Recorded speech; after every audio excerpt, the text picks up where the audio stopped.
a dit on ne se rend pas compte, mardi dernier, de l'ampleur de cette musique. Je pense qu'on s'en rend compte, on s'en rend compte parce que déjà sur l'Ukraine... C'est qui ça, on s'en rend compte aussi, on. Vous, les journalistes, les experts, là.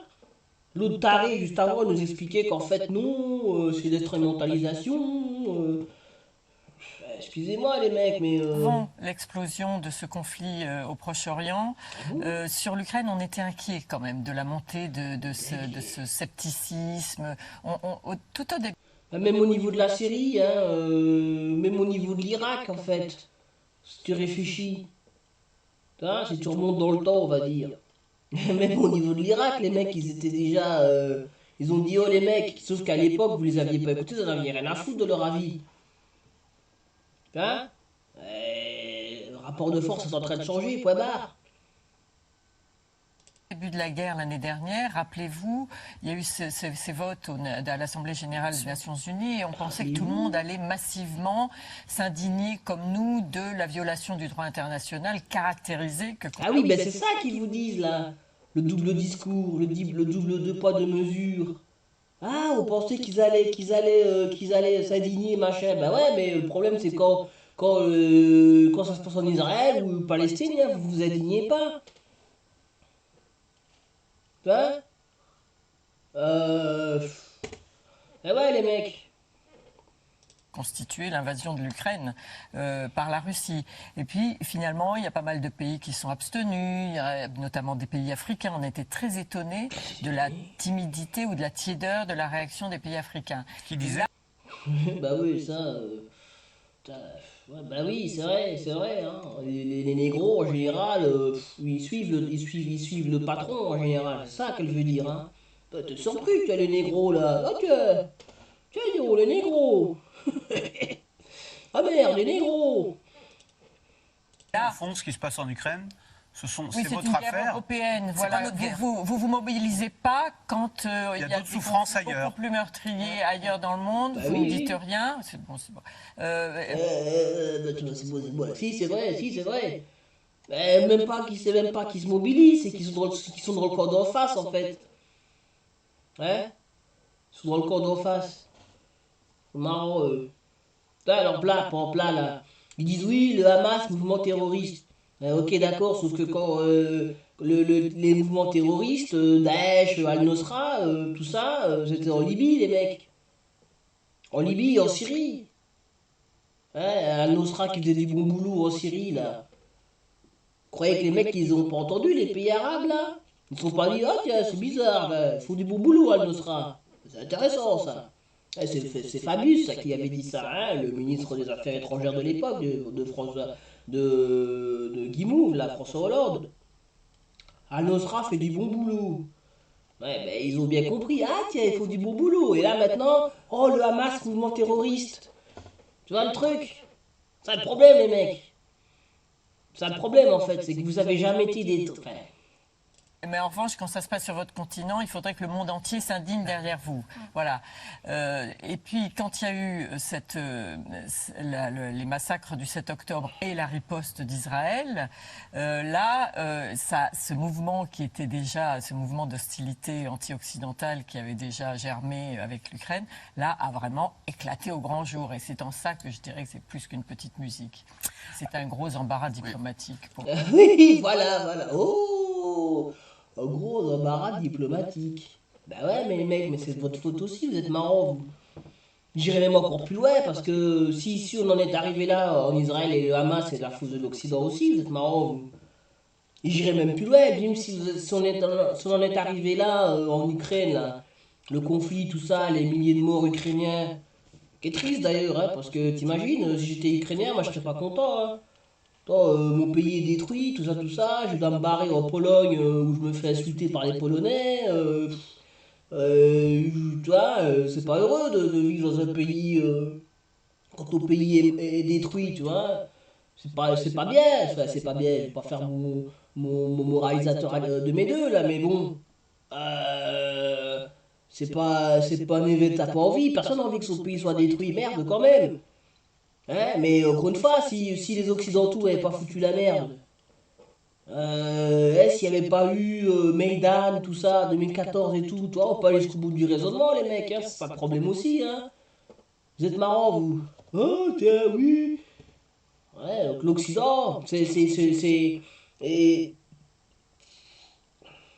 c'est pas que, c'est le problème diplomatique, c'est pas que au niveau de la Palestine, hein. C'est aussi au niveau de l'Ukraine, les mecs. Alors là, sur l'Ukraine, vous faites illusion, parce que c'est vrai que les pays arabes et tout ça, vous en avez rien à foutre. Mais là, Israël, Hamas, ils savent ce qui se passe là-bas, Et d'autant qu'Israël est vu comme un pays occidental en réalité. hein. C'est même pas qu'il est vu, c'est qu'il passe son temps à le dire. Hein? Il passe son temps à le dire, il traite les Arabes comme des sous-merdes. Et soi-disant que ce serait la seule démocratie dans le coin. Et les Occidentaux qui le disent aussi, vous êtes marrants, vous. Il se voit, non, il se voit pas. Où il est vu, non, il est pas vu, c'est lui qui le dit tout le temps. Armement occidental, le trois quarts des mecs qui vivent là-bas viennent d'Occident. C'est non, c'est pas, il est pas, hein, il reçoit de l'argent de l'Union Européenne, des États-Unis, etc. Hein, la Startup Nation de mes deux, là. Ouais, les mecs. Israël est vu comme un pays occidental. Alors Israël est vu comme un pays occidental, mais alors les Russes eux-mêmes ne se sentent pas comme appartenant au monde occidental s'ils disent les méchants ce sont les occidentaux. C'est ce que ça veut dire, Elsa Vidal? Oui. Quand on est à Saint-Pétersbourg, on ne se sent pas occidental ou à Moscou? Alors, C'est tout pas ce qu'ils dépend disent. de qui il parle, bien sûr, mais les autorités, en tout cas, cultivent depuis longtemps une nouvelle idéologie très composite, très peu cohérente, mais Très peu cohérente. Mais ça, c'est un jugement de valeur, ça. Et qu'est-ce qu'on en a à foutre de ce que tu crois qui fait marrer, elle? Pourquoi ce serait elle, vous voyez, pas très cohérente? C'est toi qui définis si c'est cohérent ou pas cohérent au final, c'est ça? Non, non, non. Et puis encore une fois, si vous voulez, il faut remonter dans l'histoire, hein. Au début, Poutine, il voulait être occidental, il voulait rentrer dans l'équipe, hein. Il voulait aller cracher à la gueule, ouais, mais non, non, non, non, tout le temps, tout le temps, tout le temps, là. Quand Guignol mourait, là, oh, c'est les Poutines, c'est Poutine, c'est Poutine, tout le temps, là. Le mec, il a dit, bon, écoutez, les mecs, allez nous faire mettre, hein. Ouais, attends, allez nous faire, hein. et qui revient vraiment à opposer la Russie à l'Occident et même à faire jouer à l'Occident un rôle de danger corrupteur pour la Russie. C'est régulier dans l'histoire russe. Tantôt la Russie se rapproche de l'Europe, tantôt elle s'en éloigne et elle y voit des dangers. Donc il y a cette perception. Ensuite, effectivement, c'est un peu contradictoire parce qu'il y a beaucoup de Russes ou de citoyens d'origine russe en Israël depuis très longtemps. Donc la population russe, elle est en réalité assez divisée. Il y a depuis, d'abord, la Russie a soutenu la création de l'État d'Israël. Elle l'a soutenu très fortement et ensuite il y avait à peu près un accord pour qu'il y ait plus environ 1500 à 2000 personnes d'Union soviétique qui émigrent annuellement vers Israël et obtiennent la nationalité. Donc il y a quand même un lien très fort. Entre la Russie et entre la Israël Russie et entre leurs deux populations. Et entre leurs deux populations. Néanmoins, la politique qu'on mène au niveau du sommet de l'État russe, qui n'est pas connu pour consulter sa population, c'est cette politique nouvelle parce que ça sert plus l'objectif russe à long terme. Et le peuple a été biberonné quand même ces dernières années à un anti-occidentalisme Très certain. qui aujourd'hui porte ses fruits. Mais pas d'être biberonné, connard. Qui. D'être biberonné. Ça fait tout. Chaque fois que vous avez la possibilité, vous crachez sur les Russes. Vrai ou pas vrai? Biberonné. À l'anti-occidentalisme. Non, il n'a pas été biberonné. C'est juste que quand vous débarquez en disant ouais, la gay pride, les mecs ils vous regardent en disant non, on s'en fout de la gay pride. Puis quand vous dites ah tiens, ce n'est pas une démocratie, machin, machin, il faut que Navalny, machin, machin. Il faudrait qu'il y ait un changement de régime en Russie. Puis chaque fois qu'il y a un truc, c'est Poutine, Poutine, Poutine, Poutine, Poutine. Ouais, mais. Les mecs qui disent attends, nous, Poutine, on l'aime bien. Ouais, ils ont raison d'ailleurs. Quand tu l'insultes la Russie. Hein et puis je vais même pas parler des conneries d'Hollywood là. Hein, chaque fois qu'il y a un méchant, chaque fois qu'il y a un méchant de la mafia, c'est un mec qui parle russe. Ouais.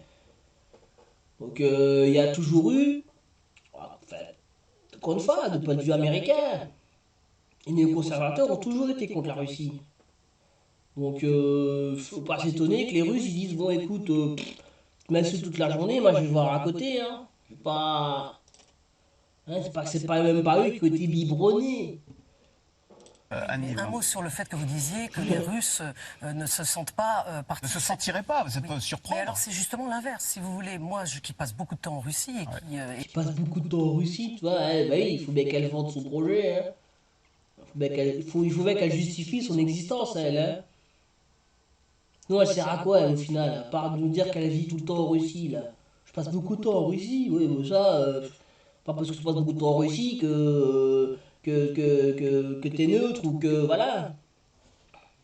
Je passe beaucoup de temps en Russie, ouais, passer beaucoup de temps en Russie. Il y a 6 mois, on nous expliquait que la Russie, c'était fini, ils n'avaient pas d'armes, tout ça. essayent de comprendre ce qu'ils pensent, et les élites et les dirigeants, ils se sentent en ce moment, depuis le début de leur invasion de l'Ukraine, au contraire, plus européens que nous. Ils ont l'impression que c'est eux-mêmes qui représentent l'Europe, la vieille Europe, entre guillemets, l'Europe classique. Ils ont l'impression que nous ne la sommes plus, nous ne la représentons plus, et c'est eux qui la représentent, parce qu'ils ont des valeurs traditionnelles, religieuses, etc. Voilà ce qu'ils mettent en avant aujourd'hui. C'est vraiment le monde à l'envers. Mais effectivement, ça n'est pas complètement nouveau, mais il faut l'avoir, ne jamais l'oublier quand on parle de la Russie aujourd'hui. C'est qu'ils ont l'impression, eux, d'être l'Europe, que nous ne sommes plus. Donc ils ont l'impression, d'une certaine façon, d'être des sauveurs de cette Europe. Alors, 100 millions d'euros, c'est l'engagement pris aujourd'hui. C'est pas faux, ça, pour le coup, bravo, là. Là, ça, c'est pas faux, ça. Oui, il y a une partie de... il y a une partie de la Russie, oui, qui pense ça, mais... Ouais. Mais... il y a aussi une partie qui regarde vers l'Asie aussi, hein. Tu vois, Douguin, tout ça... ça regarde vers l'Asie, hein. C'est une puissance euro-asiatique. La Russie, donc à un moment donné, elle se dit, bon, la partie Europe, ça part aux couilles, je vais regarder vers l'Asie. Hein. Donc, ouais. Lui par Emmanuel Macron pour aider Gaza. Le territoire sous le feu israélien et sous l'attention du monde entier. Un conflit, on l'a dit, qui en éclipse un autre sur la scène médiatique. Il s'agit bien sûr de la guerre en Ukraine. C'est un sujet de Juliette Perrault et Christophe Roquet. Défilé de représentants internationaux ce matin sur le parvis de l'Élysée. Une conférence humanitaire pour Gaza organisée par le président français. Emmanuel Macron appelle pour la première fois à l'arrêt temporaire des combats. Dans l'immédiat, c'est à la protection des civils qu'il nous faut travailler. Il faut pour cela une pause humanitaire très rapide et il nous faut œuvrer à un cessez-le-feu. Mais autour de la table, le Premier ministre de l'autorité palestinienne fait passer un autre message. La communauté internationale doit se défaire de sa politique du 2 poids 2 mesures. Ouais, il a raison. Hein. Ouais, il a raison.